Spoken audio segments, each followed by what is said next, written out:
There comes a moment in life when a man realizes he's run out of options. For Mark Ellery, that moment came at 57, staring at an eviction notice with empty pockets and nowhere left to turn. He took a job cleaning out an old mansion on the edge of town, a place most people had forgotten existed. The pay was small, the work was hard, but it was all he had. He walked through the front door with work gloves and a broom, ready to sweep away a century of dust. Then he found something in the attic, hidden behind a false wall, a trunk that had been sealed for decades.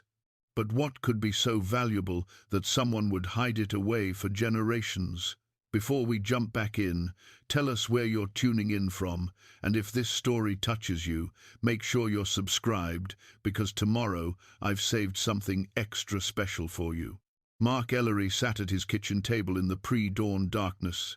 The eviction notice spread before him like a death sentence. 30 days. That's all he had left before everything he'd managed to hold on to would be gone. The apartment wasn't much a one-bedroom walk-up with pipes that clanged in winter and windows that rattled when trucks passed, but it was his. Or it had been. He wrapped both hands around his coffee mug, feeling the warmth seep into his calloused palms. The mug was chipped along the rim, a survivor from better days when he'd had a full set of dishes, a house with a yard, a wife who smiled at him over Sunday breakfast. That life felt like it belonged to someone else now. 8 months. That's how long he'd been unemployed. 8 months since the manufacturing plant where he'd worked for 25 years shut its doors for good, taking his steady paycheck, his health insurance, and his sense of purpose with it. He'd been a supervisor there, responsible for a team of 12, proud of the quality they produced. When corporate made the announcement, Mark had stood in the parking lot with 24 other men his age, all of them staring at severance packets and wondering what came next. For Mark, what came next was a series of rejections.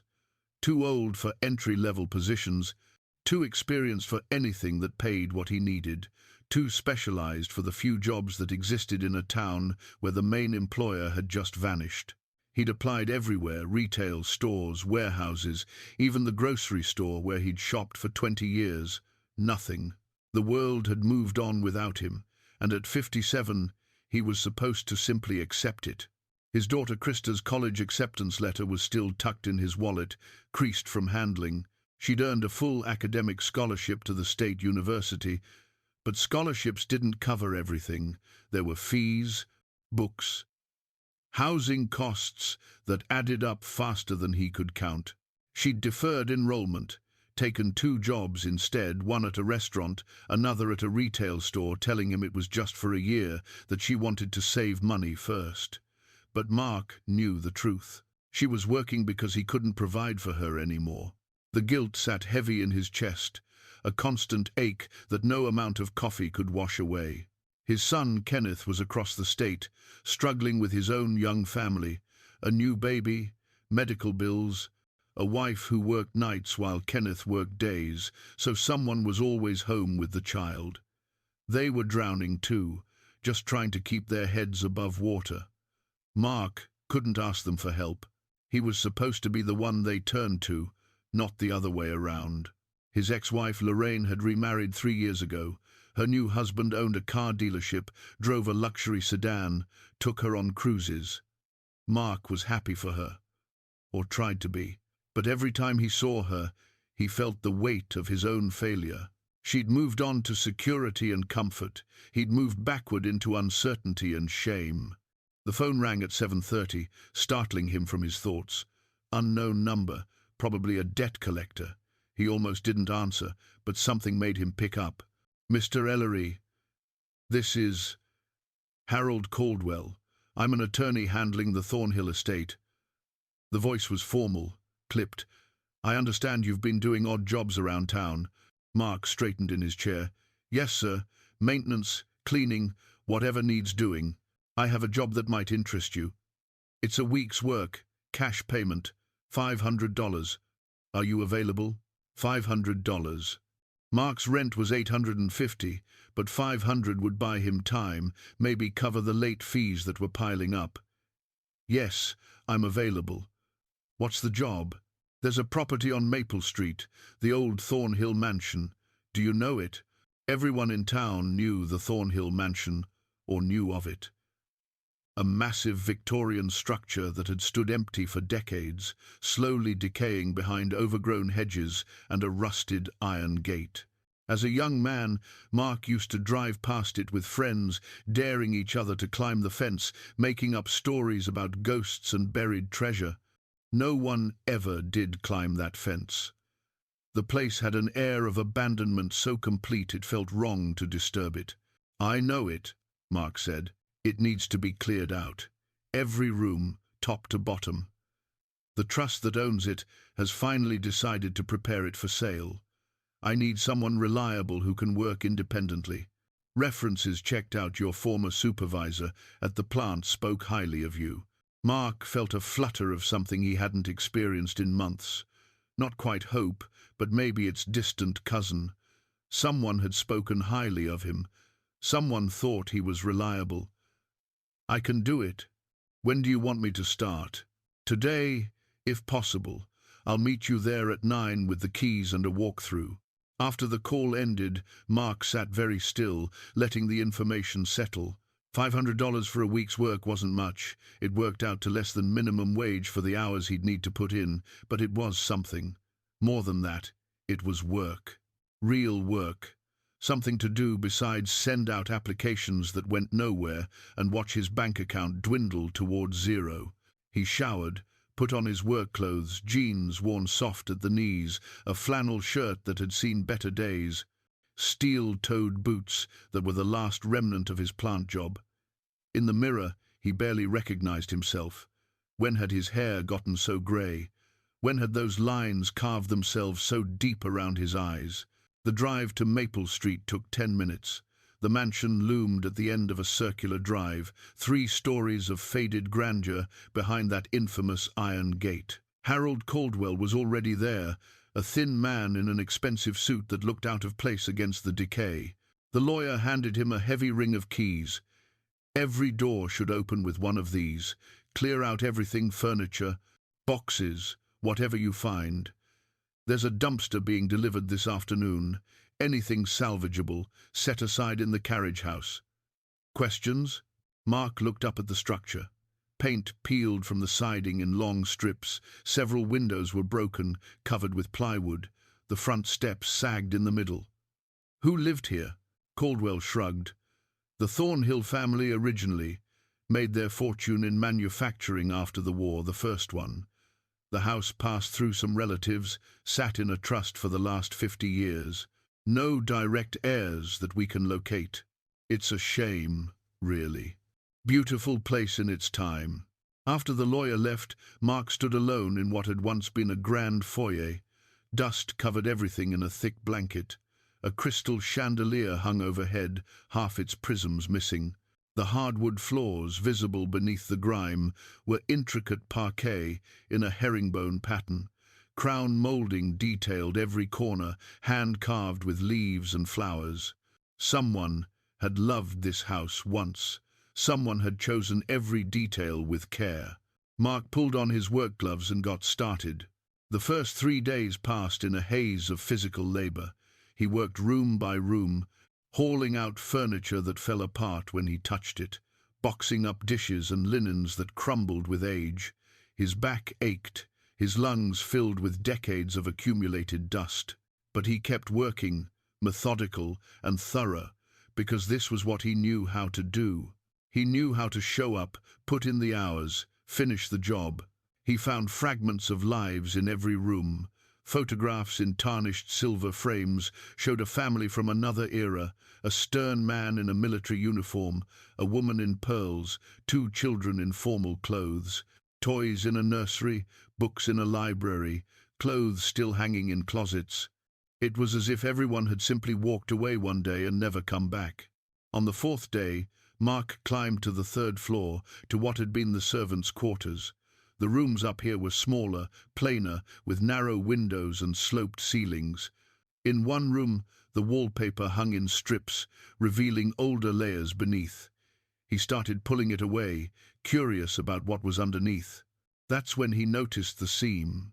The wallpaper pattern didn't quite match on one section of wall. The alignment was off by half an inch, as if someone had tried to cover something and failed to get it perfect. Mark ran his hand along the seam, feeling the difference in texture. Behind the paper, there was a gap. He peeled away more layers, working carefully. Beneath it all, painted to blend with the wall but not quite succeeding, was the outline of a door. Mark stood back, his heart beating faster. A hidden door in a forgotten mansion. Part of him wanted to laugh at the absurdity his life had become a cliché. But the larger part, the part that had been numb for 8 months, felt something stirring. Curiosity, interest, the faint electric charge of discovery. He found a crowbar in his truck and worked the door free.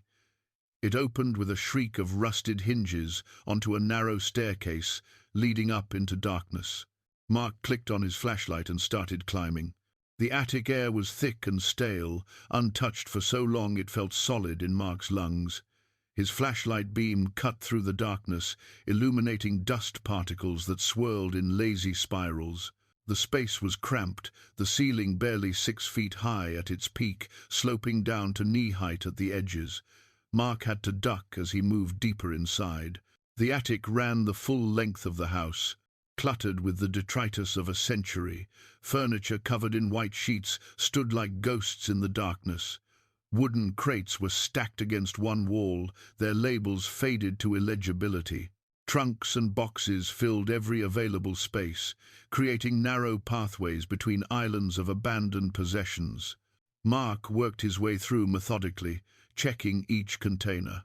Most held exactly what he expected: old clothes, moth-eaten linens, books with pages so brittle they crumbled at his touch. The Thornhill family had been wealthy once, that much was clear. The quality of everything, even in decay, spoke of money and taste. He was about to give up and head back downstairs when his flashlight caught something odd. Along the far wall, beneath the lowest part of the sloped ceiling, the wooden planks looked different, newer, somehow. The grain didn't match the rest of the attic's aged timber. Mark crawled closer on his hands and knees, running his fingers along the seam where the newer boards met the old. Someone had built a false wall here, carefully fitted but not quite perfectly. He could feel the gap between the boards, see how they'd been nailed in place rather than properly joined. His pulse quickened. In his former life at the plant, he'd seen enough construction to know deliberate concealment when he saw it. This wasn't shoddy workmanship, this was intentional. He went back to his truck for a proper toolbox. The afternoon sun was starting to slant through the broken windows when he returned, casting long shadows across the attic floor. Mark positioned himself in front of the false wall and began prying away the boards. They came loose easier than he expected, the nails old and weakened by time.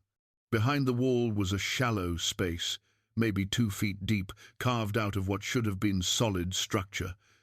And in that space sat a single trunk. It was smaller than the others scattered throughout the attic, made of dark leather with brass fittings that had oxidized to green. An ornate letter T was embossed on the lid, still visible despite the tarnish. The trunk sat perfectly centered in the hidden space, positioned with care. Mark reached for it, then hesitated. This felt like crossing a line. Everything else in the house was clearly abandoned, left to rot. But this had been hidden on purpose. Someone had gone to considerable effort to make sure it stayed secret. He thought about Harold Caldwell's instructions. Clear out everything. The lawyer hadn't said anything about hidden compartments or secret trunks, but he also hadn't said to ignore them.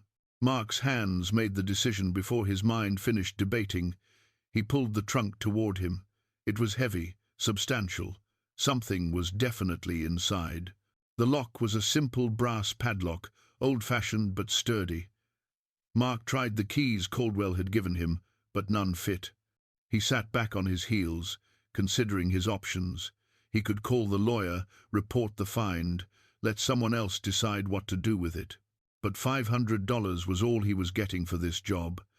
If there was something valuable in here, something that might earn him a finder's fee or a bonus, he couldn't afford to let it slip away. His eviction notice had 30 days on it when the week started. Now it had 26. He used the crowbar to break the lock. The trunk opened with a creak of ancient hinges.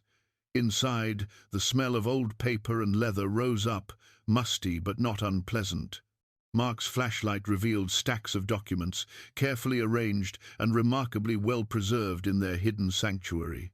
On top lay a leather-bound journal, its cover embossed with the same ornate T as the trunk. Mark lifted it carefully, opened to the first page.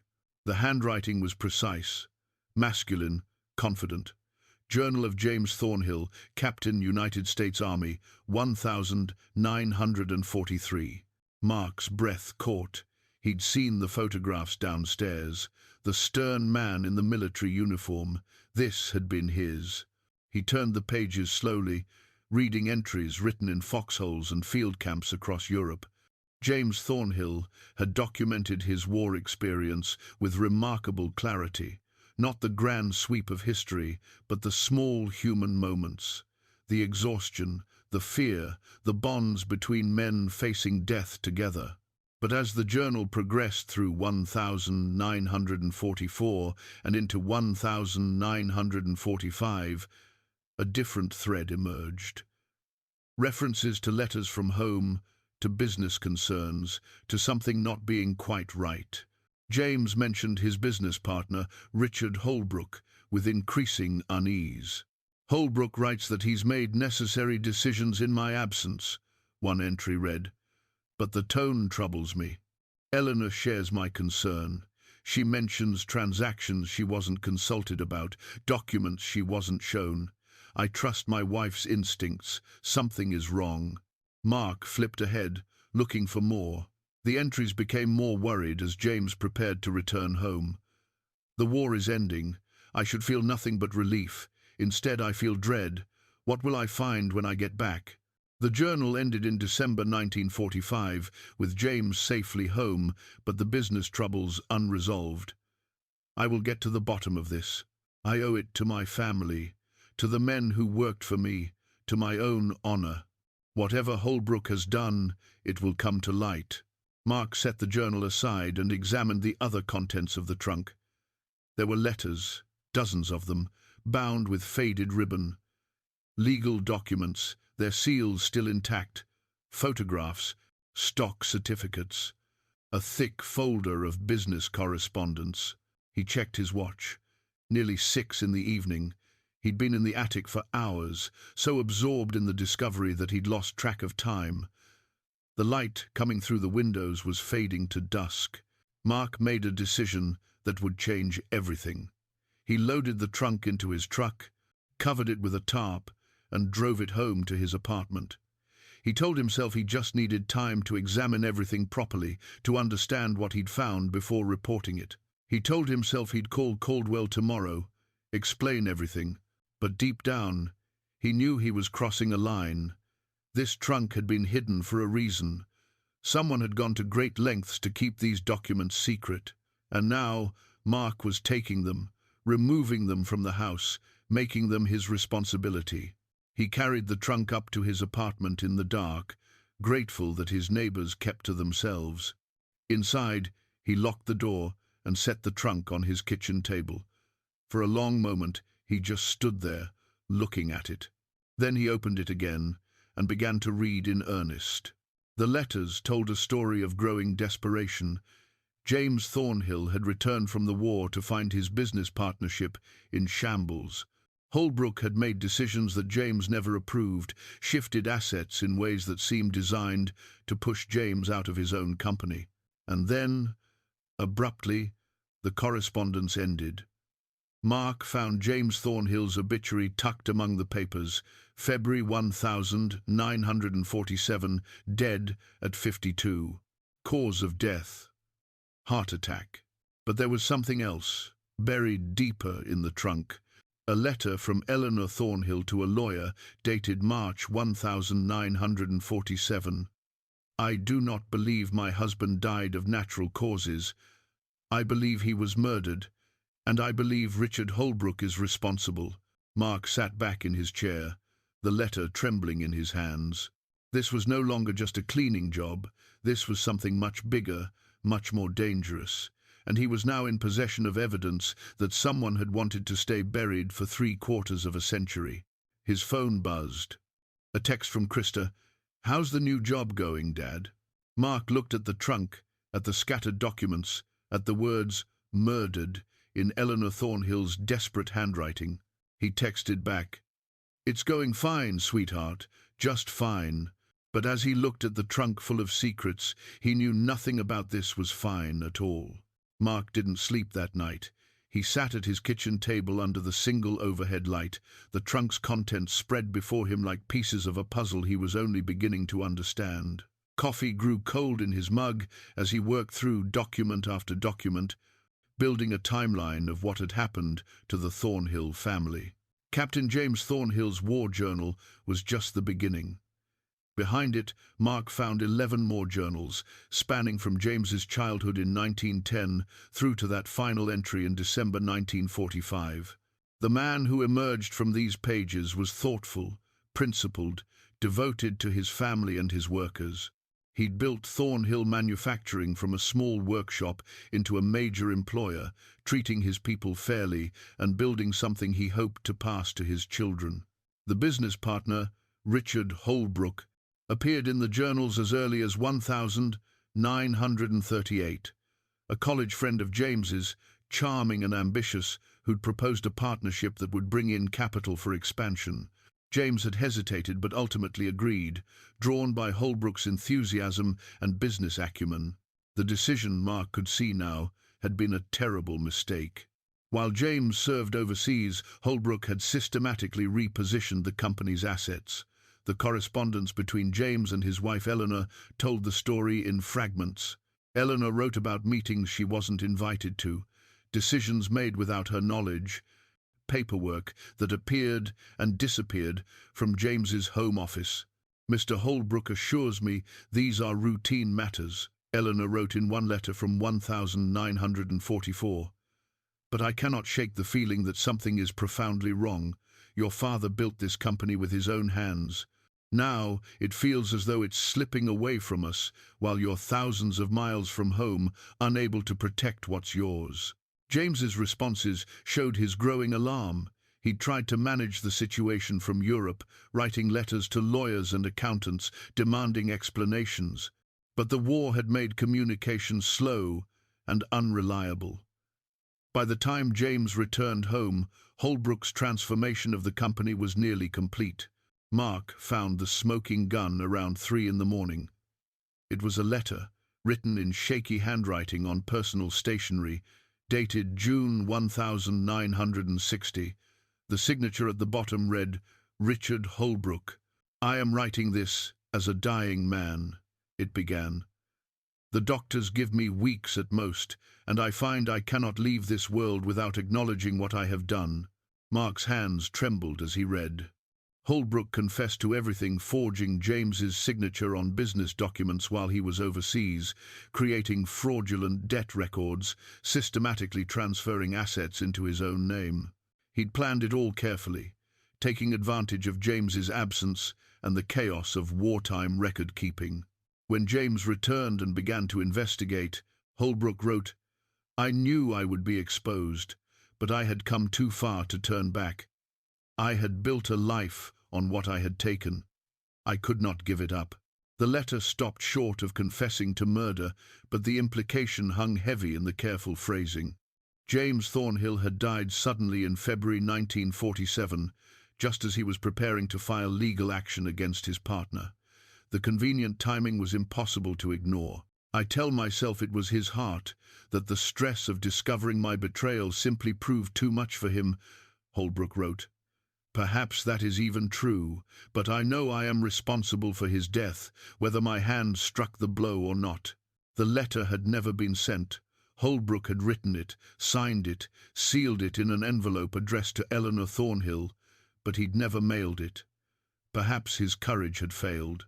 Perhaps he'd decided that confession would only cause more pain.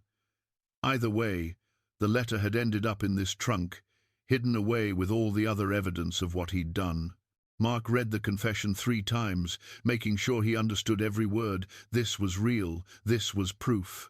A wealthy, respected businessman had stolen everything from his partner and driven him to an early grave. And he'd gotten away with it for more than 70 years. The question now was what Mark should do with this information. He began researching, using his laptop to search through old newspaper archives and public records. James Thornhill's obituary painted him as a successful businessman who died too young. There was no mention of financial troubles or disputes. Richard Holbrook had given a quote, calling James a dear friend and irreplaceable partner whose loss was devastating to all who knew him. Holbrook himself had died in 1962, wealthy and respected. His obituary listed numerous charitable contributions and community leadership roles. There was even a Holbrook Community Center downtown, built with his generous donation. Mark had driven past it 100 times without ever thinking about where the money had come from. Eleanor Thornhill's story was harder to trace.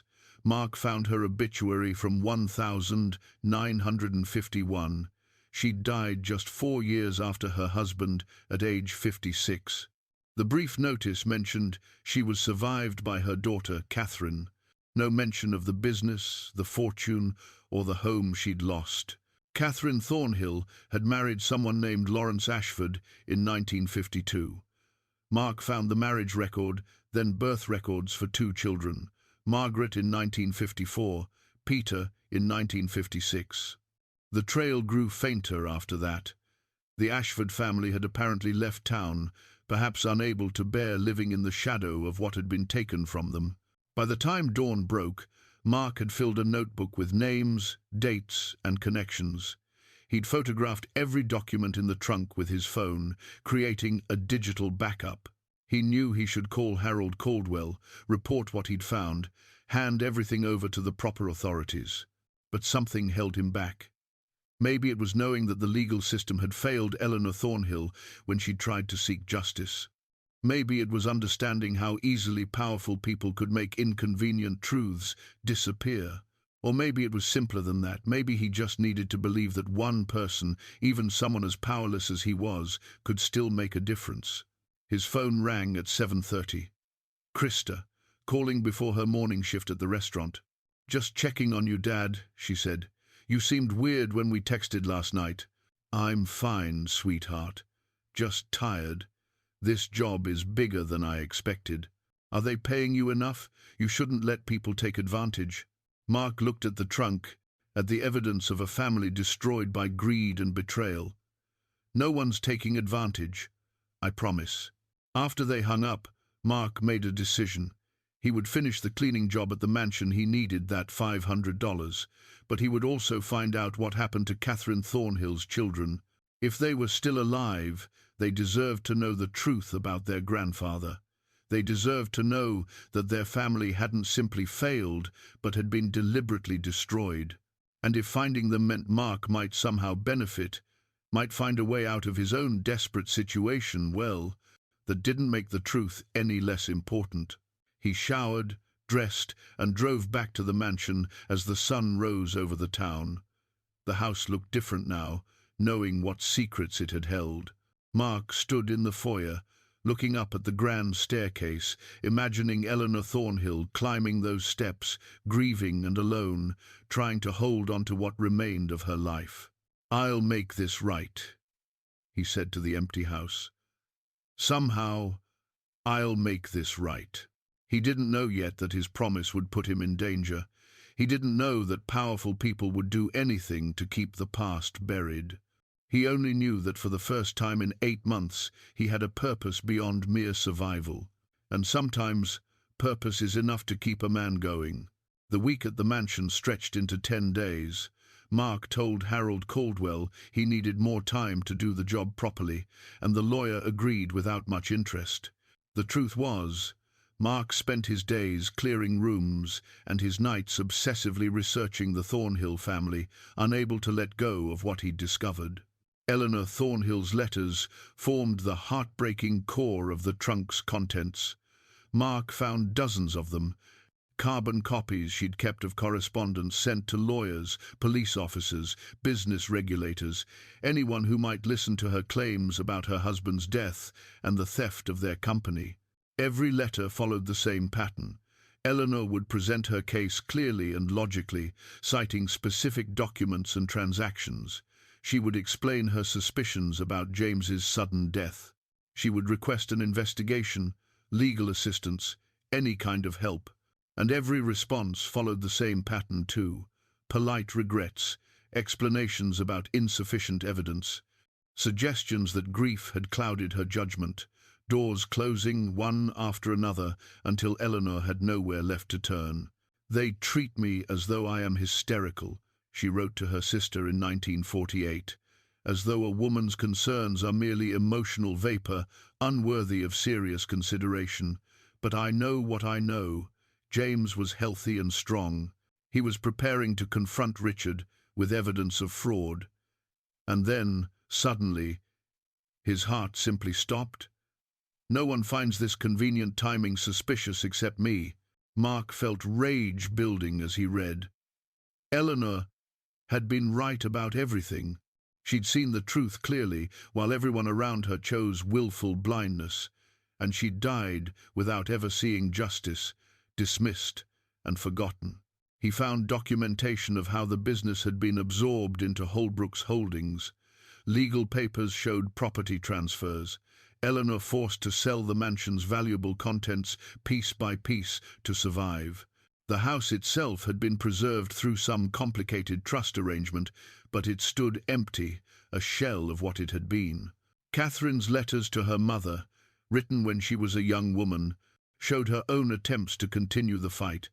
But she'd been even younger than Eleanor, even more easily dismissed. Eventually, her letters took on a tone of defeat. "Perhaps we should let it go, Mother. Perhaps we should try to build a new life somewhere else." That's apparently what they'd done. Mark's research showed the Ashford family had moved to Oregon in the mid-1950s. Catherine had raised her children far from the scene of her family's destruction. The local library became Mark's second home. The head librarian, a woman named Diane Parsons, he noticed him hunched over the microfilm reader day after day, and eventually asked what he was researching. Mark hesitated, then decided he needed an ally. He told her about the trunk, about what he'd found. Diane's eyes widened as he described the documents. "I've studied local history for 30 years, she said quietly. "I always wondered what happened to the Thornhill family. The transition of that company was so abrupt, and then they just vanished from the records. I assumed they'd simply moved away." "They were erased," Mark said, "systematically and deliberately." Diane pulled out her own research files. She documented the growth of Holbrook's business empire, how he'd become one of the town's leading citizens. His grandson, Gordon Holbrook, is still prominent here. Real estate development mostly. He sits on the hospital board, donates to political campaigns. The family name is everywhere. "Built on stolen money," Mark said bitterly. "Can you prove that?" Diane asked. Mark thought about the confession letter, about the forged documents. "I think so. But I need to find Catherine's children first. They're the rightful heirs. They deserve to know the truth." Diane helped him search. Together, they traced Margaret Ashford through public records, voter registrations, professional licenses. She'd become a teacher, never married, kept her family name. They found her current address in Portland, a retirement community for active seniors. Her brother Peter was harder to track. They found his death certificate from 1998, heart disease at age 42. But Peter had been married, had a son, Gregory Ashford, now in his mid-40s, living in San Francisco and working in software development. 2 living descendants, 2 people who had no idea their family had been robbed. Mark drafted an email to Margaret carefully, explaining who he was and what he'd found. He attached photographs of a few key documents, enough to prove he wasn't some crank or scam artist. Then he sat with his finger hovering over the send button for 10 minutes before finally pressing it. 3 days passed with no response. Mark threw himself into finishing the mansion job, clearing out the last of the rooms. His body ached from the physical labor, but he welcomed it. The pain gave him something to focus on besides the obsessive checking of his email. On the 4th day, Harold Caldwell showed up for a final inspection. He walked through the empty rooms, nodding with satisfaction. "Good work, Ellery. Very thorough." He handed Mark an envelope with $500 in cash, then added 200 more. "Bonus. You went above and beyond." Mark pocketed the money, feeling the weight of it. $700. Enough to buy him another month in his apartment, enough to keep the lights on a little longer. But it felt wrong somehow. Getting paid to clean out a house while hiding evidence of what had really happened there. "Can I ask you something?" Mark said. "Do you know anything about the Thornhill family? Why the house ended up like this?" Caldwell shrugged. "Before my time, the trust was established in the 60s. My firm just manages it. I know there were no direct heirs located, which is why it's finally being sold." "Why do you ask?" "Just curious," Mark said. "Seems sad, a place like this left to rot." After Caldwell left, Mark walked through the empty mansion one last time. He stood in what had been James Thornhill's study, trying to imagine the man working at his desk, unaware that his partner was systematically destroying everything he'd built. His phone buzzed. An email from Margaret Ashford. "Mr. Ellery, I cannot begin to express what I felt reading your message. My grandmother Eleanor spent her final years insisting that something terrible had been done to our family. Most people, including members of my own family, thought grief had made her paranoid. I was only a small child when she died, but I remember her intensity, her certainty that the truth would eventually emerge. If what you've found is real, then she was right all along. I need to see these documents. I can fly out next week. Please tell me this isn't some cruel hoax." Mark read the email 3 times, his heart pounding. This was real now. He'd set something in motion that couldn't be stopped. He replied immediately, "It's not a hoax. I have everything. Come as soon as you can." That evening, as Mark was making dinner in his small apartment, someone slipped an envelope under his door. No postage, no return address. Just his name typed on the front. Inside was a single sheet of paper with a message in block letters. "Leave the past buried, or you'll regret it." Mark stood in his doorway, looking up and down the empty hallway. Whoever had delivered the threat was already gone. Someone knew what he'd found, and they wanted him to stop. Mark didn't sleep well after finding the threatening note. He kept the trunk in his bedroom closet now, hidden under old blankets, and checked the locks on his door 3 times before trying to rest. Every sound in the hallway made him tense, wondering if someone was coming. In the morning, he found a second message. This one had been slipped into his mailbox, another envelope, another typed threat. "You're meddling in affairs that don't concern you. Stop now while you still can." The specificity unnerved him. Whoever sent these knew about the trunk, knew about his research. Had they been watching him at the library? Following him home from the mansion? Mark felt exposed in a way that had nothing to do with his financial troubles. He called Diane Parsons and read her the messages over the phone. "You need to take this seriously," she said immediately. "Bring them to the police, document everything." "And tell them what?" "That I found documents in a house I was hired to clean, took them home without permission, and now someone's mad about it." Mark shook his head even though she couldn't see him. "I'm not sure I'm the good guy in that story." "You're protecting historical evidence," Diane insisted. "That matters." But Mark wasn't sure the police would see it that way. He'd crossed lines, he knew that. The trunk should have been reported immediately. Instead, he'd hidden it, researched it, contacted potential heirs without telling anyone. He'd let his desperation and curiosity override his better judgment. Still, the threats made him more determined, not less. Someone wanted this buried badly enough to intimidate him. That meant it mattered, That meant the truth was dangerous to somebody. Diane met him at the library that afternoon with new information. She'd been digging into the Holbrook family tree, tracing the descendants. Richard Holbrook had one son, Charles, who died in the 80s, she explained, spreading out her notes. Charles had 2 children. The daughter moved to Europe, married money, hasn't been back in decades. But the son, Gordon Holbrook, he's very much local, very much prominent. She showed Mark a newspaper clipping from the business section. Gordon Holbrook, 58, standing in front of a new commercial development. The caption praised his visionary investment in downtown revitalization. He's been trying to buy the Thornhill property for years, Diane continued. The trust keeps refusing, but there's been talk that if no heirs are located, the property might eventually default to the city. Gordon has enough political connections that he could acquire it through a sweetheart deal. Mark studied the photograph. Gordon had his grandfather's sharp features, the same confident smile. How much is that property worth now? Prime downtown location, 3 acres. Historic building? Diane calculated. Conservatively, 3 to 4 million, maybe more to the right developer. The number made Mark's head spin. He'd been thinking about historical justice, about righting old wrongs. But this wasn't just about the past. This was about present-day money, real estate, power.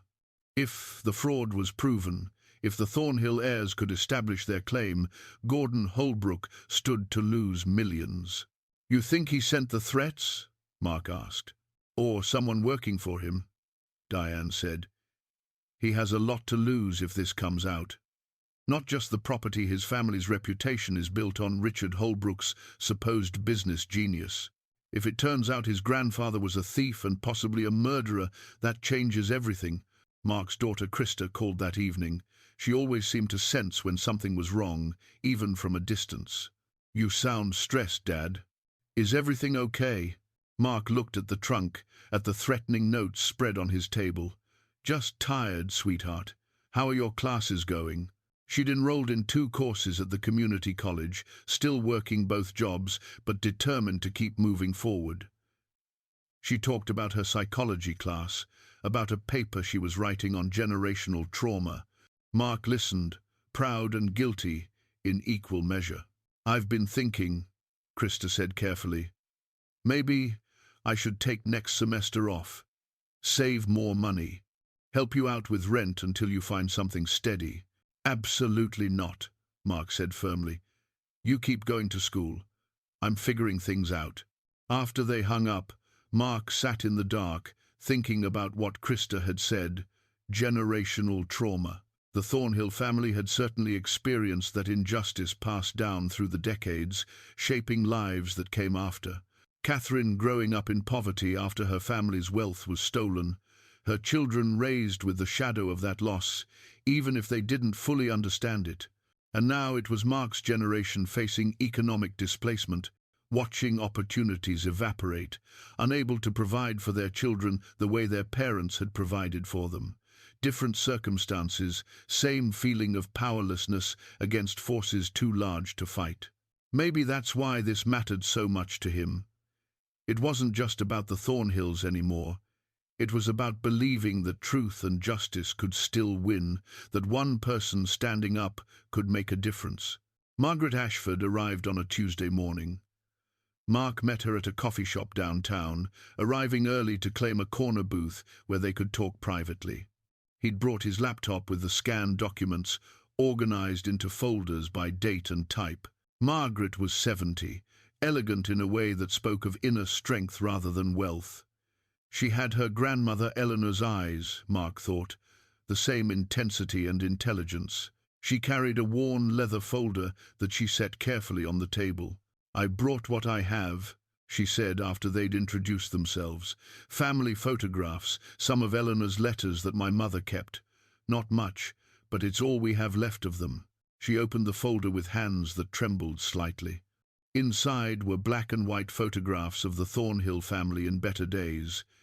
James in his uniform, Eleanor in a garden, Catherine as a little girl in a white dress. Margaret touched the images gently, reverently. My mother never talked much about her childhood, Margaret said quietly. When she did, there was always pain in her voice. She said her father was a good man who'd been destroyed by someone he trusted. She said her mother died of a broken heart. I thought it was just family mythology, the kind of stories people tell to explain their losses. Mark showed her the documents on his laptop, walking through everything he'd found. Eleanor's letters, the business papers, James's journals, and finally, Richard Holbrook's deathbed confession. Margaret read the confession with tears streaming down her face. My grandmother was right. She was right about everything, and no one believed her. I believe her, Mark said, and I think we can prove it. They spent 3 hours going through everything, Margaret filling in pieces of family history that made the documents come alive. She told him about her mother's nightmares, about how Catherine would wake up crying, saying she should have done more to help Eleanor, about the guilt that had haunted Catherine her entire life. My mother died in 1989, Margaret said.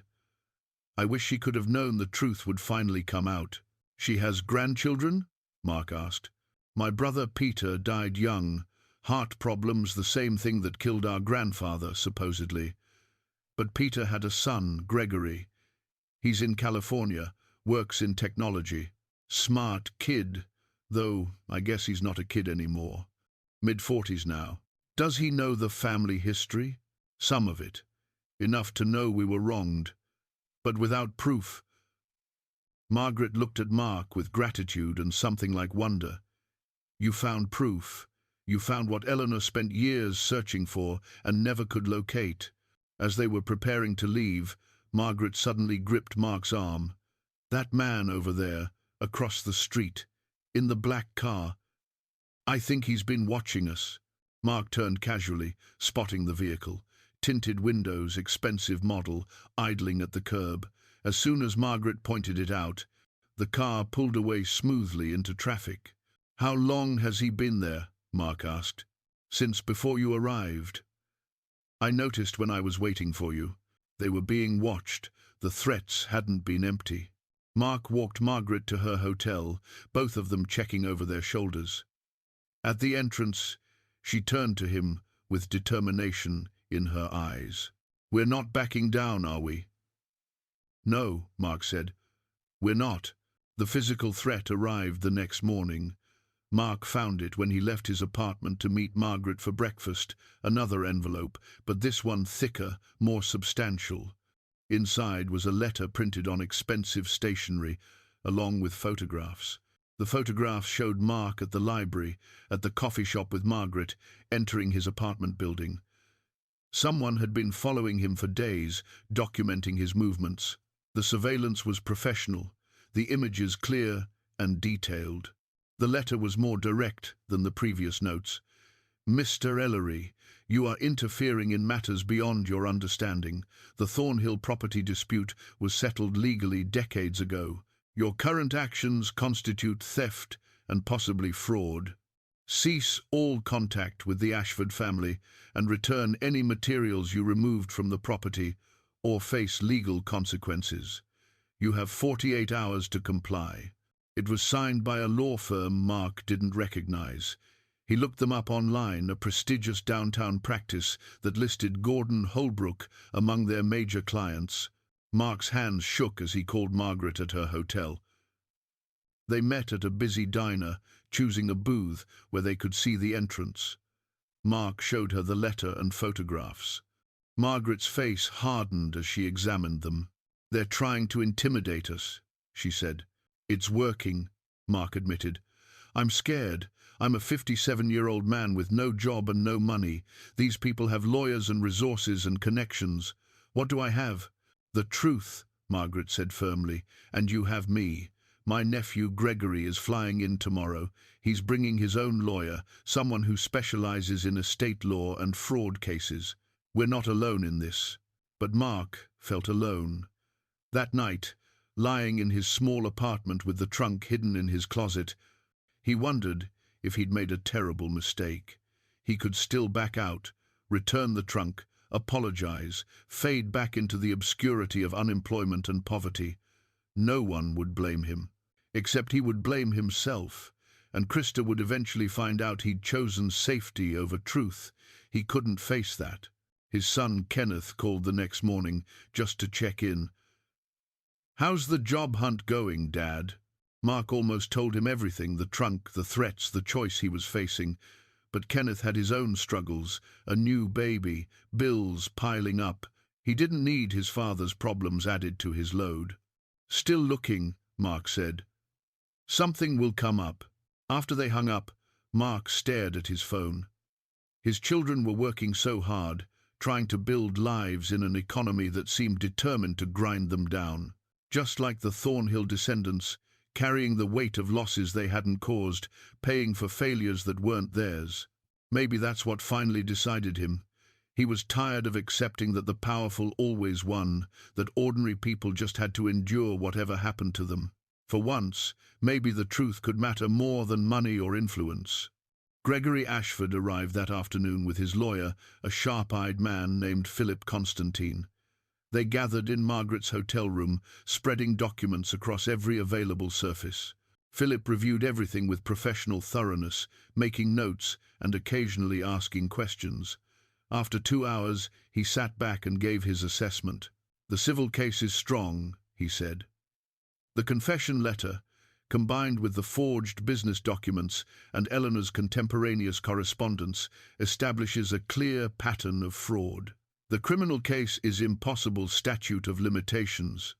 Lack of physical evidence. Everyone involved is dead. But the property claim is viable.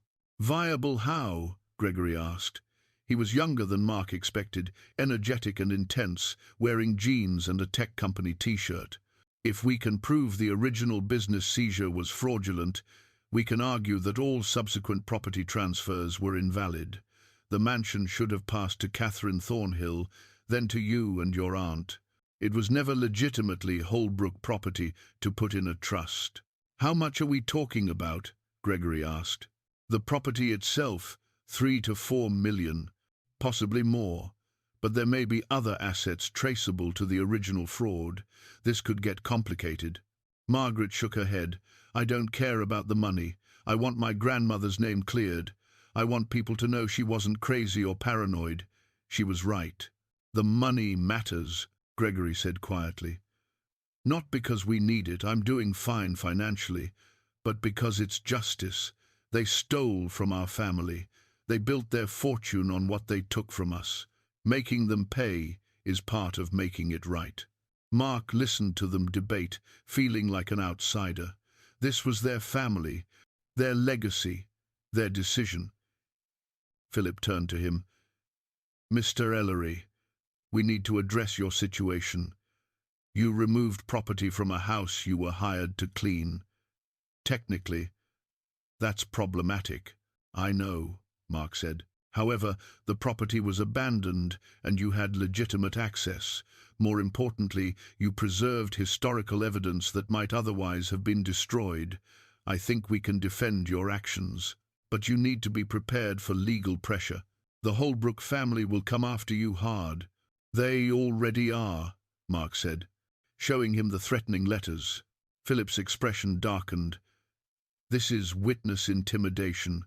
We can use this." He pulled out his phone. "I'm going to make some calls. We need to go public with this story before they can suppress it. Once it's out there, you'll actually be safer. They can't make you disappear if everyone knows what you found." Margaret reached across the table and took Mark's hand. "Are you sure you want to continue? You can still walk away. Gregory and I will understand." Mark thought about his daughter studying psychology, writing about generational trauma, about his son struggling to provide for his baby, about all the ordinary people who'd worked at Thornhill Manufacturing and lost everything when Holbrook took over. "I'm sure," he said. They spent the rest of the afternoon planning their strategy.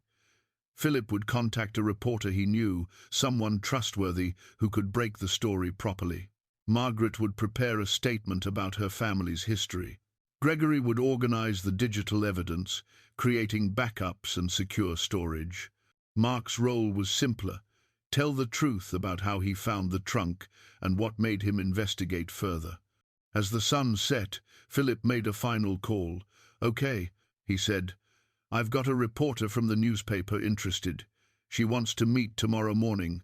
If we give her the story, she can have it published by Wednesday." "That's fast," Margaret said. "It has to be. The moment the Holbrooks know we're going public, they'll try to get an injunction. We need the story out before they can react." That evening, as everyone prepared to leave, Mark's phone buzzed. Another message, this one a text from an unknown number. "Last warning, you have no idea what you're starting. Walk away now." He showed it to Philip, who photographed it with his own phone. "Good. More evidence of intimidation. They're making mistakes because they're scared." "Should I be scared?" Mark asked. "Yes," Philip said honestly, "but you should also know that scared people make bad decisions, and bad decisions create opportunities for us."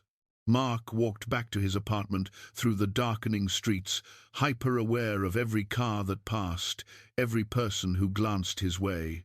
The trunk was still in his closet, but tomorrow it would become public knowledge. Tomorrow everything would change. He just hoped he was ready for what came next.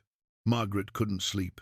She lay in her hotel room, staring at the ceiling, thinking about her grandmother Eleanor, about her mother Catherine, about all the years of whispered family stories that everyone had dismissed as bitterness and grief.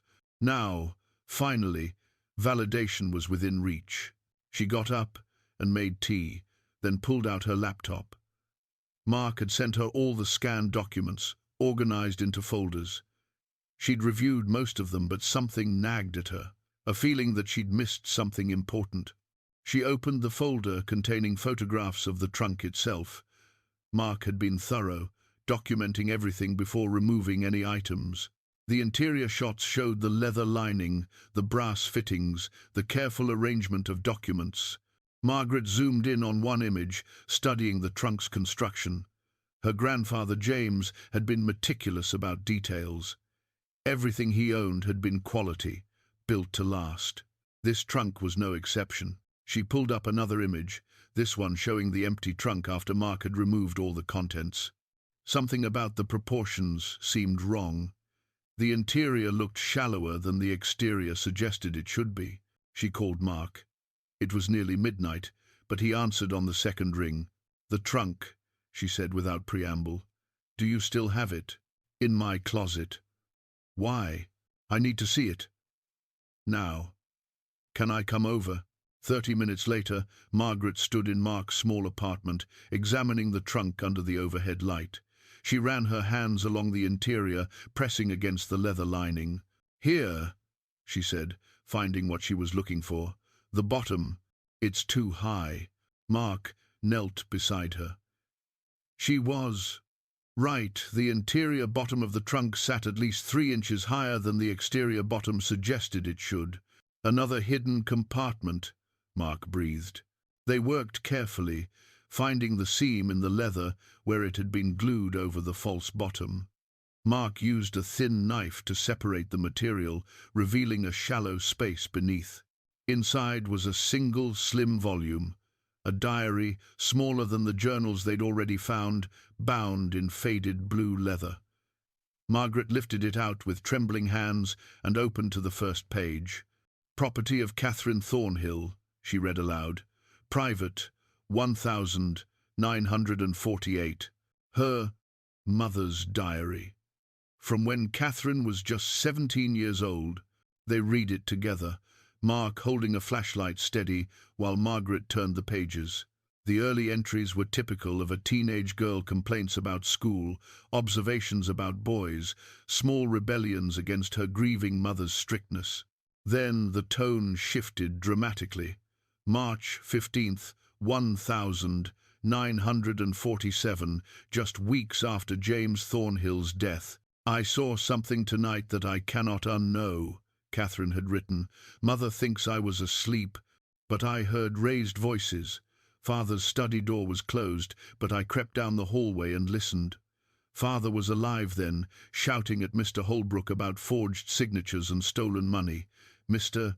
Holbrook was saying father couldn't prove anything, that no one would believe him over a man with Holbrook's reputation. Margaret's voice shook as she continued reading. I went back to bed frightened. 2 hours later, mother was screaming. Father was dead in his study. Mr. Holbrook was already there somehow, though no one had called him. He was telling the doctor it must have been father's heart, that the war had weakened him. Mark felt ice in his veins. She witnessed something. The diary entries continued, Catherine's teenage observations carrying a weight no child should bear. She described Holbrook's behavior in the days after James's death, too calm, too prepared, taking control of everything. She noted how quickly the family doctor, an old friend of Holbrook's, had signed the death certificate without questions. I wanted to tell mother what I heard, Catherine wrote, but she's so fragile now, and what good would it do? I have no proof, just the memory of angry voices and Mr. Holbrook appearing too quickly when father died. Who would believe a 17-year-old girl over a respected businessman? Later entries showed Catherine's growing certainty that her father had been murdered. She'd followed Holbrook one evening in May, watching him meet the family doctor at a bar downtown. She'd seen an envelope pass between them, thick with what she assumed was money. They killed him, Catherine had written. I know it as surely as I know anything, but if I speak up, will they kill me too? Will they hurt mother? I'm so afraid, and so alone. The final entries, dated 1951, showed Catherine's guilt after her mother's death. Eleanor had died never knowing that her daughter had witnessed something crucial, had information that might have helped her fight for justice. I should have been braver, Catherine wrote. I should have trusted mother with what I knew. Instead, I stayed silent out of fear, and now she's gone. I'll carry this guilt forever. Someday, when I'm older and safer, I'll tell my children the truth. I'll make sure our family's story isn't forgotten. Margaret was crying openly now. My mother lived with this her whole life. The trauma of watching her family destroyed, knowing the truth, but too terrified to speak it. Mark understood with sudden clarity why Catherine had hidden this diary separately from the other documents. It contained her most dangerous secret eyewitness evidence, however circumstantial, of murder. She'd sealed it away, perhaps hoping that someday, when it was safe, someone would find it and understand. This changes everything, Mark said. The other documents showed fraud. This shows they were willing to kill to protect their theft. Margaret looked up at him, tears still streaming down her face. We have to tell Philip. We have to. The sound of Mark's door being kicked open cut her off. 2 men burst into the apartment, one large and professional-looking, clearly private security, the other older, expensively dressed, radiating fury. Gordon Holbrook. Where is it? Gordon demanded, advancing into the room. Where's the trunk? Mark stood, positioning himself between Gordon and Margaret. Get out of my apartment. That trunk contains stolen property. My family's private documents. You had no right to take them. Your family's documents? Margaret stood, holding the diary. These belonged to my grandfather. They document how your grandfather robbed and murdered him. Gordon's face went white, then red. That's slander. That's you have no proof of anything. We have a confession letter, Mark said. We have forged business documents. And now we have an eyewitness account from my mother, written when she was 17 years old, describing what she saw and heard the night my grandfather died. The security guard moved toward the trunk. Margaret stepped in front of it, surprisingly fierce for a 70-year-old woman. Touch that, and I'll have you arrested for theft. Gordon pulled out his phone. I'm calling my lawyers. This is harassment, defamation, theft. I'll bury both of you. Call whoever you want, Margaret said, her voice steady despite her tears. We're going to the newspaper tomorrow morning. We're telling the whole story, the fraud, the murder, everything your grandfather did. The whole town will know what the Holbrook fortune was built on. Gordon's polished facade cracked. You stupid old woman. You have no idea what you're doing. My grandfather was a pillar of this community. "Your grandfather was a thief and a killer," Margaret said quietly, "and I'm done letting my family's truth be silenced." Gordon looked at Mark with pure contempt. "And you're nobody. A desperate janitor who saw an opportunity and decided to destroy a respected family for what? A finder's fee? Money?" Mark met his gaze steadily. "I saw the truth and decided it mattered more than my comfort or safety. Yes, I'm broke and desperate, but at least I can look at myself in the mirror." The confrontation lasted another tense minute before Gordon realized he'd miscalculated. He'd come expecting to intimidate Mark alone, not knowing the heir was here, not knowing about the diary. He left with a final threat about lawyers, the security guard following him out. After they were gone, Mark and Margaret stood in the destroyed doorway, both shaking. Margaret pulled out her phone. "I'm calling Philip and the police, and then we're going straight to that reporter, tonight, if necessary. No more waiting." Mark nodded. They'd crossed a point of no return. Tomorrow, the story would break, and nothing would ever be the same. The police arrived first, taking statements about the break-in and photographing Mark's damaged door. Then Philip Constantine arrived, followed by Gregory, both of them grim-faced and energized by the confrontation. By 3 in the morning, Mark's apartment had become a war room. "This actually helps us," Philip said, reviewing the police report. "Gordon Holbrook broke into your home, threatened you both. That's criminal behavior. He's panicking, which means he knows we have something real." Gregory had been examining Catherine's diary, his face reflecting a mix of anger and sorrow. "My grandmother carried this alone her whole life. She was just a kid when it happened." "She was protecting her mother," Margaret said softly, "and protecting herself. She was terrified they'd kill her too if she spoke up." Philip made a series of phone calls, waking people up, but getting results. By dawn, he'd arranged a press conference for 10 that morning at the courthouse steps. He'd contacted 3 different news outlets, ensuring the story would get proper coverage. He'd also filed an emergency motion with the court, establishing a legal record of their claims before the Holbrooks could respond. "We need to move fast," Philip explained. "Once this goes public, Gordon will have his lawyers filing injunctions, demanding we turn over evidence, claiming attorney-client privilege on anything that might hurt him. Our advantage is surprise and the moral high ground. We use both." Mark spent the early morning hours organizing documents, creating packets for the press. Margaret wrote and rewrote her statement, trying to find words adequate to 70 years of injustice. Gregory handled the technical side, uploading everything to secure cloud storage, creating multiple backups. At 7, Mark's daughter Krista called. He'd texted her late last night, finally telling her everything. Now she was driving over, determined to be there. "You should have told me sooner, Dad," she said when she arrived, hugging him tightly. "You shouldn't have faced this alone. I didn't want to worry you. I'm your daughter. Worrying about you is part of the job description." She looked around at the broken door, the scattered documents, the exhausted faces. "What can I do to help?" Kenneth arrived an hour later with his wife and baby, having driven through the night after Mark finally called him to. "You're not doing this without family," he said simply. Mark felt something crack open in his chest. For months, he'd been so focused on his own failure, his inability to provide, his shame at needing help. He'd forgotten that family meant showing up for each other, not just financially, but in every way that mattered. At 9:30, they gathered outside the courthouse. A small crowd had already formed, reporters with cameras, curious townspeople who'd heard something was happening, a few elderly residents who remembered the Thornhill family from their youth. Mark noticed Gordon Holbrook arrive with an entourage of lawyers, all expensive suits and aggressive postures. Gordon's face was haggard. Clearly he hadn't slept either. Philip Constantine took position at the microphone first, establishing the legal framework. He spoke clearly and methodically, explaining the discovery of documents, the evidence of fraud, the newly found diary entry suggesting murder.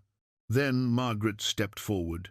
She held a photograph of her grandfather James in his military uniform, showing it to the cameras. Her voice was steady, dignified, heartbreaking. My grandfather was a war hero who served his country with honor. He came home to find his business partner had stolen everything he'd built. Within months, he was dead at 52, and my grandmother was left penniless. She spent her remaining years trying to prove what had been done to them, but no one would listen. She died believing she'd failed her family. Margaret's voice strengthened. But she didn't fail. She documented everything. She kept records, wrote letters, preserved the truth.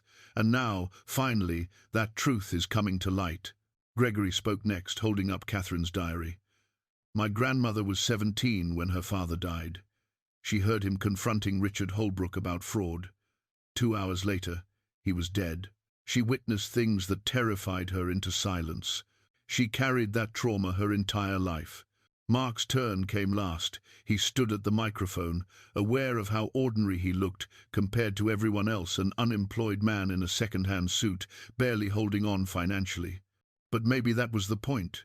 "I'm nobody special," he said. "I was hired to clean out an old house. I found a trunk in the attic, and I could have just turned it over and walked away. But something made me look closer. Maybe it was recognizing desperation in Eleanor Thornhill's letters, the same desperation I've felt since losing my job. Maybe it was seeing how powerful people had crushed an honest family and gotten away with it. Whatever it was, I knew I couldn't just let it stay buried." He looked directly at the cameras. "The Holbrook family built their fortune on stolen money. They've lived in luxury for 3 generations because of what Richard Holbrook took from the Thornhills. And when I found proof of that, they threatened me. They broke into my home. They tried to intimidate me into silence." Philip stepped forward again, presenting copies of the threatening letters, the surveillance photos, the police report from last night's break-in. "This is what happens when powerful people feel their secrets are threatened. They use intimidation and force. But the truth is more powerful than their threats." The reporters erupted with questions. Philip fielded most of them, but several were directed at Mark. "What do you want out of this?" one reporter asked. "Are you seeking compensation?" "I want justice," Mark said simply. "I want Eleanor Thornhill's name cleared. I want people to know she wasn't crazy or paranoid, she was right. Everything she said happened. Gordon Holbrook's lawyer tried to interrupt, claiming the documents were forged, that this was a shakedown, that his client was the victim of a smear campaign. But the crowd wasn't buying it, especially when an elderly woman raised her hand. "I remember the Thornhill family," she said loudly. Her name was Ruth Morrison. She was 89, and she'd lived in town her entire life. "My father worked at Thornhill Manufacturing. He lost his pension when Mr. Holbrook took over. We nearly starved that winter. I was just a girl, but I remember my father crying because he couldn't feed us." Other voices joined hers. Descendants of former Thornhill employees, people who'd heard family stories about the sudden transition, the lost jobs, the promises that were never kept. This wasn't just about one wealthy family, it was about an entire community that had been hurt. Gordon tried to confront Ruth directly, which proved to be his biggest mistake. "Your father was incompetent. The company was failing. My grandfather saved it." The crowd turned against him instantly. Cameras captured his contempt for an elderly woman, his dismissal of working families suffering. Whatever sympathy he might have had evaporated. In the middle of the chaos, a courier pushed through the crowd and handed an envelope to Philip. He opened it, read quickly, and his eyebrows rose. "This just arrived," he announced. "It's an internal company memo from 1946 from Holbrook's business files. Someone inside the current Holbrook organization leaked it.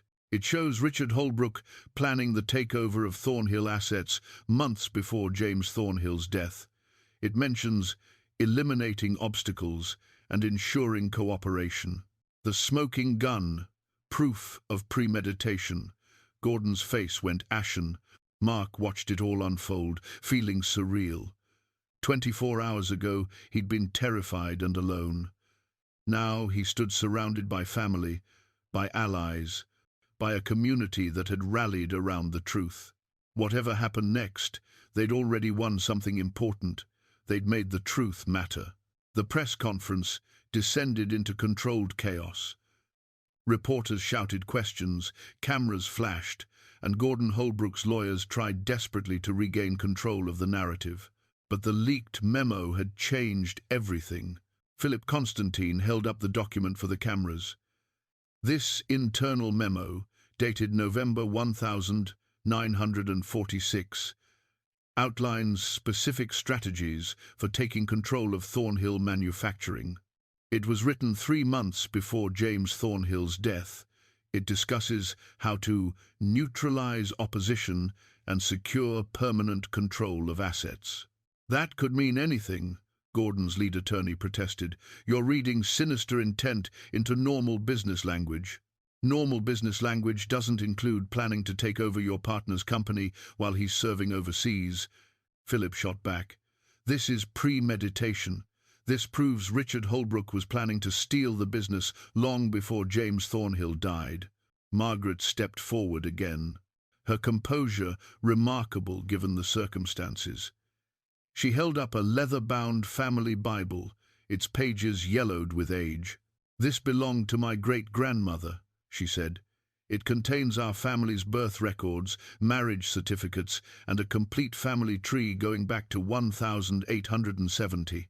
It establishes the direct line of inheritance from James Thornhill to my mother Catherine, and from Catherine to myself and my nephew Gregory." She opened the Bible carefully, showing the handwritten records to the cameras. "We are the rightful heirs. The Thornhill estate should have passed to us. Every transfer of property, every asset that went to the Holbrook family was based on fraud." A reporter from the state capitol pressed forward. "What are you seeking?"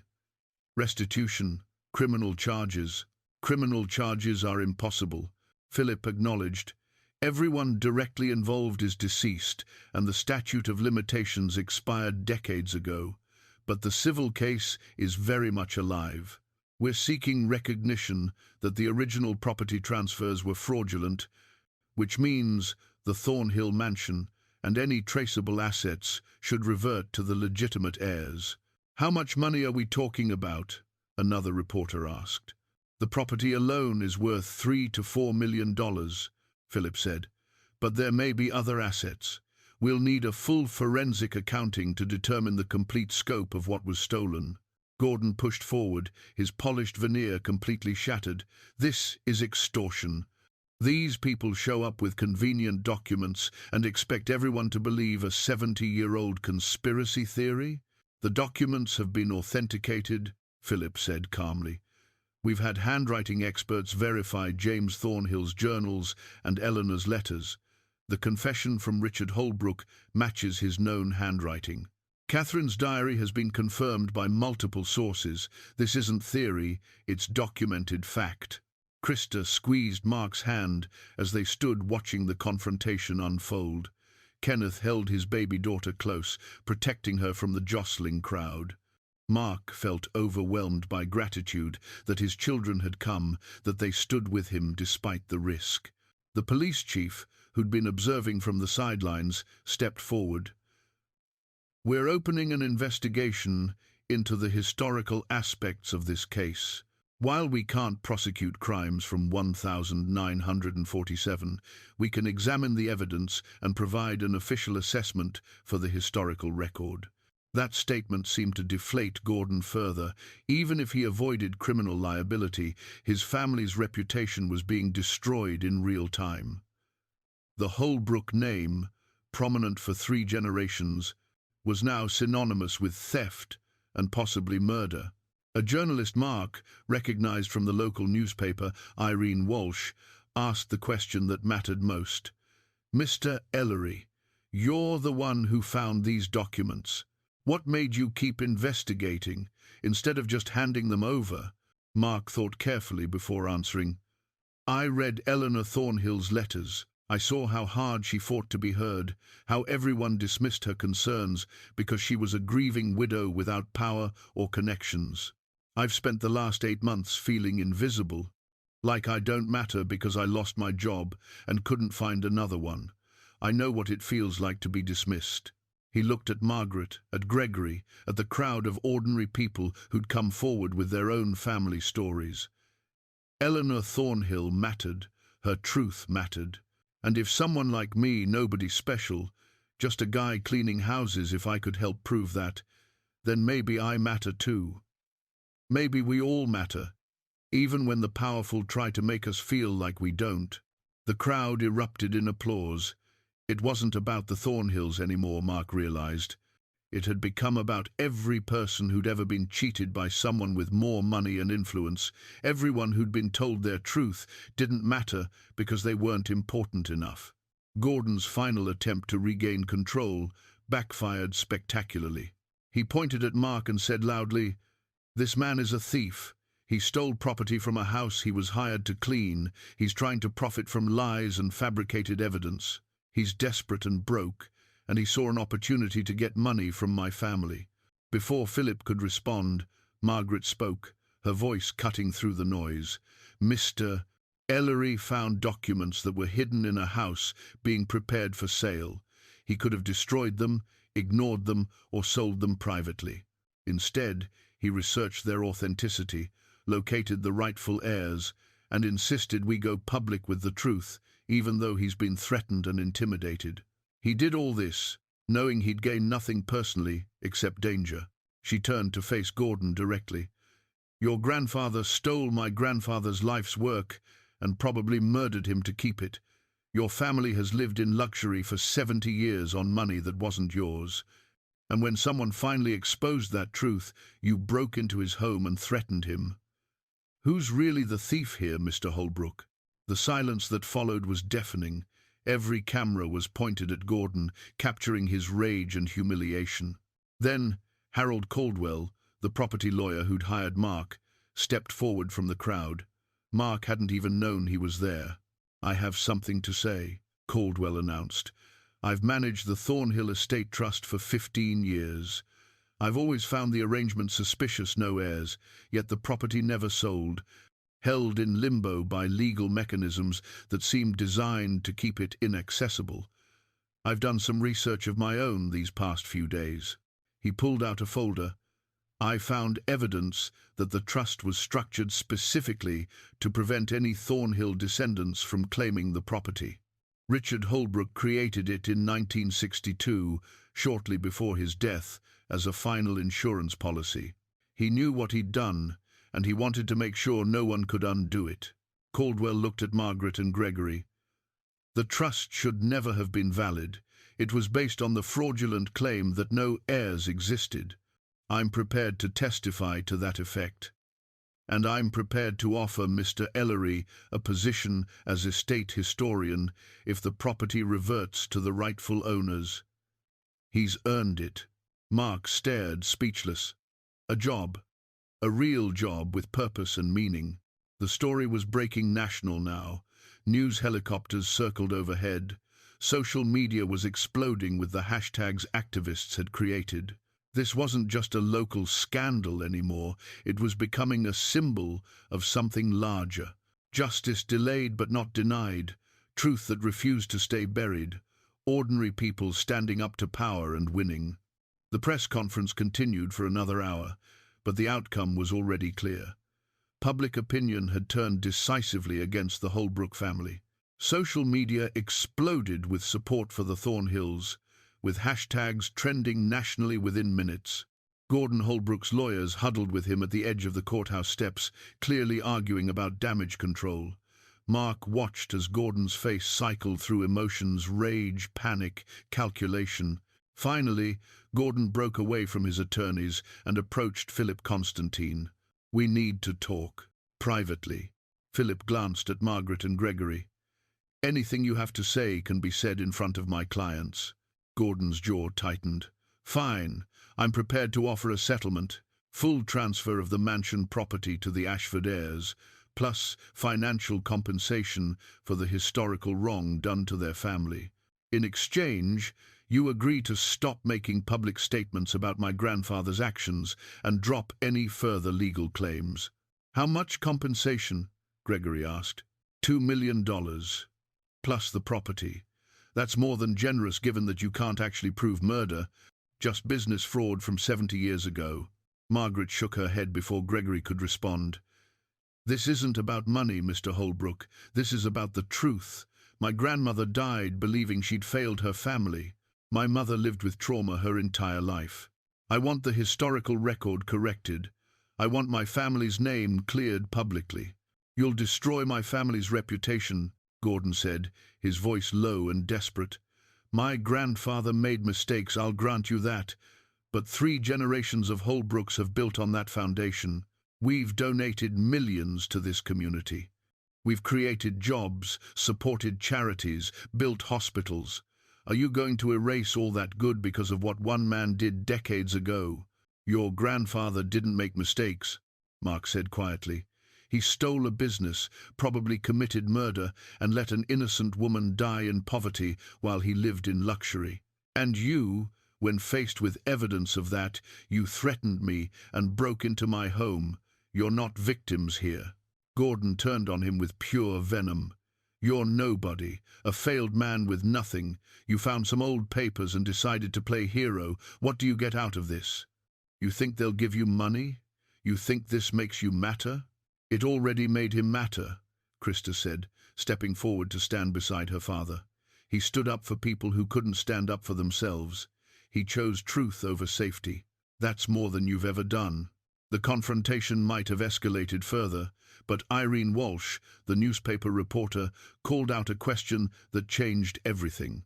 Mr. Holbrook, are you aware that 3 former employees of your current real estate company have come forward with allegations of fraud?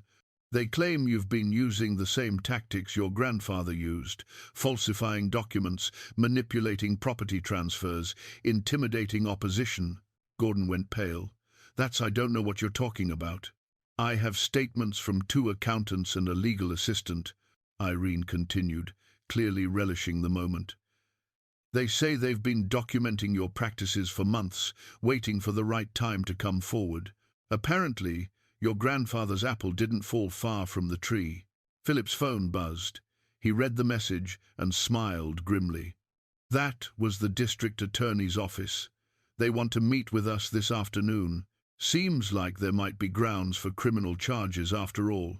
Not for what happened in 1947, but for what's been happening recently. Gordon's lawyers immediately began pulling him away, talking urgently about invoking his Fifth Amendment rights. The confident, aggressive man who'd broken into Mark's apartment the night before was gone, replaced by someone who suddenly understood that his entire life was collapsing. As the Holbrook contingent retreated, the crowd erupted in applause. Ruth Morrison, the elderly woman who'd spoken earlier, approached Margaret with tears in her eyes. "Thank you," she said simply. "My father died believing he'd failed us because he lost his job. Now maybe I can tell his grandchildren that it wasn't his fault, that he was a victim of something bigger." Other people came forward, descendants of Thornhill employees, long-time residents with memories of the family, historians and genealogists, fascinated by the story. What had started as one family's quest for justice had become something larger, a community reckoning with its own history. Philip pulled Margaret and Gregory aside. "The DA wants statements from all of you. They're looking at Gordon for witness intimidation, breaking and entering, possibly fraud if they can prove his recent business dealings mirror his grandfather's methods. This is bigger than we thought." "What about the property?" Gregory asked. "I think we'll get it," Philip said. "Between the confession letter, the forged documents, Catherine's diary, and now the leaked memo showing premeditation, we have an overwhelming case. The trust was built on fraud. It should never have been valid."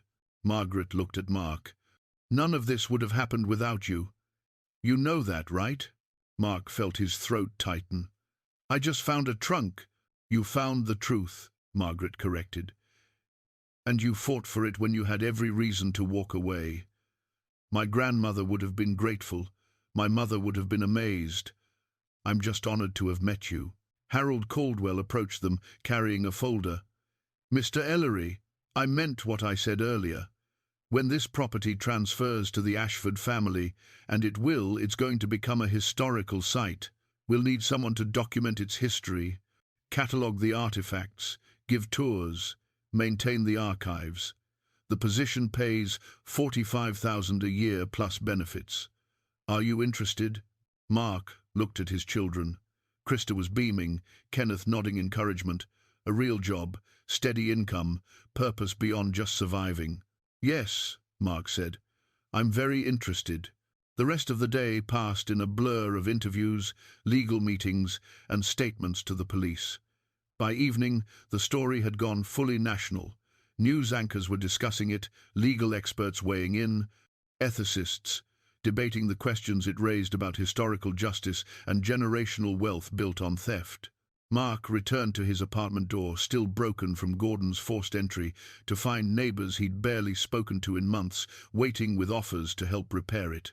His phone was filled with messages from old co-workers, former friends, even his ex-wife Lorraine, all expressing pride and support. For the first time in 8 months, Mark Ellery went to bed feeling like he mattered, not because of money or status, but because he'd done something that needed doing. He'd given voice to people who'd been silenced. And that, he realized, was worth more than any paycheck. 3 months later, autumn settled over the town with golden light and crisp air. The Thornhill mansion stood at the end of Maple Street, no longer abandoned and forgotten, but alive with activity. Restoration crews worked carefully to preserve its historical character while making it safe and functional. The iron gate had been repaired and painted, the grounds cleared and landscaped. Mark Ellery stood in what had been James Thornhill's study, now converted into an archive room. Shelves lined the walls, filled with carefully catalogued documents, photographs, and artifacts. His business card sat on the desk. Mark Ellery, estate historian and preservation consultant, Thornhill Historical Foundation. The legal battle had resolved faster than anyone expected. Faced with overwhelming evidence and Gordon Holbrook's mounting criminal troubles, the trust had surrendered the property without a protracted court fight. Margaret and Gregory had immediately established the foundation, dedicated to preserving the mansion and telling the complete story of what had happened to their family. Mark's salary meant he could pay his rent on time, had even started saving money. Small changes had transformed his daily life. A new coffee maker, repairs to things long broken, the simple dignity of not worrying about every dollar. But the bigger changes were internal. He walked differently now, stood straighter, met people's eyes with confidence he'd lost somewhere during those 8 months of unemployment. His apartment door had been properly repaired. The threatening letters were now evidence in Gordon Holbrook's criminal trial. The man who'd seemed so powerful and untouchable was facing charges of witness intimidation, breaking and entering, and multiple counts of real estate fraud. His business empire was collapsing as investigators uncovered decades of questionable practices. Krista had transferred to the State University on a full scholarship, the Eleanor Thornhill Memorial Scholarship established by the foundation. She called Mark every Sunday, her voice bright with the happiness of someone finally pursuing her dreams. She'd declared a major in history, inspired by watching her father help uncover truth that had been buried for generations. Kenneth brought his family to visit often, his daughter taking her first steps in the mansion's grand foyer. Mark gave them private tours, pointing out details he'd discovered during his research, telling stories about the people who'd lived here. His grandson would grow up knowing that sometimes ordinary people could make extraordinary differences. The mansion's opening day as a museum had drawn hundreds of people. Margaret had given the dedication speech, her voice strong and clear as she honored her grandmother Eleanor's memory. She never gave up believing that truth mattered. Today proves she was right. The exhibits Mark had curated told the complete story, not just the theft and injustice, but also James Thornhill's military service, Eleanor's courageous fight for recognition, Catherine's lifetime of carrying difficult truths. The trunk itself occupied a place of honor, displayed in a climate-controlled case with explanatory text about how its discovery had changed everything. Mark's favorite exhibit was smaller, more personal. It featured the work gloves and broom he'd carried into the mansion that first day, mounted on the wall with a simple plaque. Sometimes history is hidden, waiting for someone brave enough to look. The foundation had drawn interest from historians across the country. Universities sent researchers to study the documents. Genealogists helped track down other descendants of Thornhill manufacturing employees, some of whom received compensation from a victims' fund the foundation established. What had started as one family's story became a larger examination of how economic injustice rippled through generations.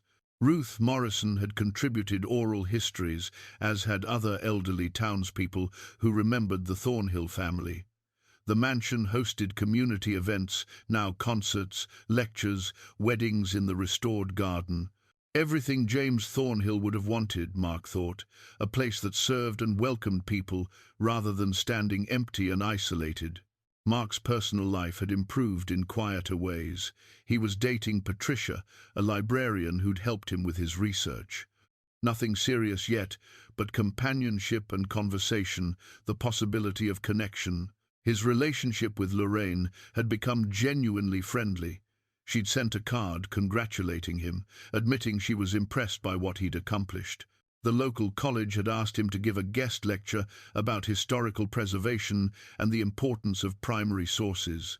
Standing in front of students, sharing what he'd learned, Mark felt something he hadn't experienced in years, the sense that his knowledge and experience had value, that he had something meaningful to contribute. On this particular autumn afternoon, Mark was preparing for a special tour. A group of veterans from the local VFW post wanted to learn about Captain James Thornhill's military service. Mark had compiled extensive research about James's unit, the battles they'd fought, the men who'd served alongside him. As he reviewed his notes, Margaret arrived with coffee and pastries from downtown. She visited monthly, sometimes more often. Their friendship deepened by what they'd been through together. "How are you doing?" she asked, settling into a chair that had once belonged to her grandfather. "Good," Mark said, and meant it. "Really good." "You saved my family's story," Margaret said quietly. "You gave us back our history, our dignity. I hope you know that." Mark thought about the eviction notice that had started everything, about standing in this mansion 8 months ago with nothing but work gloves and desperation. "You saved mine too. I was drowning, Margaret." This gave me something to hold on to. They sat in comfortable silence, drinking coffee in a room where terrible things had happened, but where truth had finally prevailed. Outside, children played in the gardens. A tour group gathered in the foyer. The mansion lived again, filled with purpose and meaning. Mark's phone buzzed a text from Krista with a photo from her history class, a book about World War II veterans. "Thinking of you and Captain Thornhill," she'd written. "So proud of you, Dad." He smiled, looking around the study that was now his office. The portrait of James and Eleanor Thornhill hung on the wall, both of them looking stern in the photograph, but human too, vulnerable, real. People who'd loved and worked and fought for what they believed in.